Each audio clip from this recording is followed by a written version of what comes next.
আজকে এই প্রজেক্টটাতে আমি কিছু বুটস্ট্র্যাপের স্টাইলিং কোড ব্যবহার করেছিলাম। তো বুটস্ট্র্যাপের কিছু কোডের জন্য সেখানে কিছু জেএস কোড থাকে। সেই জেএস কোডগুলো না অ্যাপ্লাই করলে স্টাইলিংগুলো আসলে কাজ করে না মূলত। তো এই যে এখানে যে জেএস কোডগুলো আছে সেটা তো এখন এক্সটার্নাল ফাইলে। আর আমি মূলত এটার এক্সটার্নাল ফাইল ক্রিয়েট করেছিলাম, তার কারণ এখানে অনেক কোড এখানে অনেক বেশি কোড হয়ে গেছিলো আর কি জেএসের স্ক্রিপ্টের।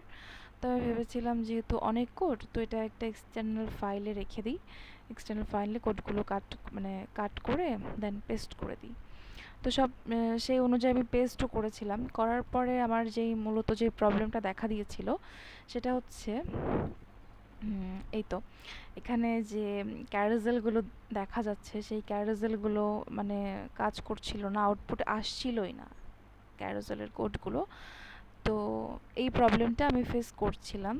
এখন আমি তারপর এখানে স্ক্রিপ্ট যে লিঙ্ক করলাম এক্সটার্নাল ফাইলে, সেটি লিঙ্ক চেক করলাম, কেটে আবার নতুন করে লিঙ্ক করলাম, তারপর কনসোলে অ্যালার্ট চেক করলাম, অ্যালার্ট মেসেজ দিয়ে যে আসলে কোডটা কেন কাজ করছে না।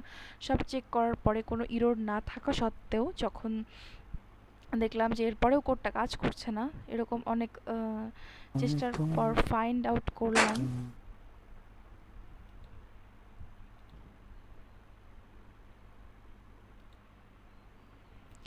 তো এখানে যে প্রবলেমটা ফেস করছিলাম সেই প্রবলেমটার সলিউশন হচ্ছে এই of canvas bootstrap styling code.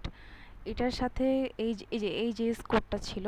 তো এই জেএস কোডটা আমি এক্সটার্নাল ফাইলে নিয়ে যাওয়ার কারণে আসলে ওই কার্জেলের কোডগুলো কাজ করছিল না। তার কারণ বুটস্ট্র্যাপের কিছু জেএস কোড যেগুলো এক্সটার্নাল ফাইলে ইউজ করলে এক্সটার্নাল ফাইলে থাকলে তারা সেই পাথটা খুঁজে পায় না আসলে। সেই পাথটা ডকুমেন্ট অবজেক্ট ব্যবহার করার কারণে আমি ডকুমেন্ট অবজেক্ট সম্পর্কে এখনও জানি না।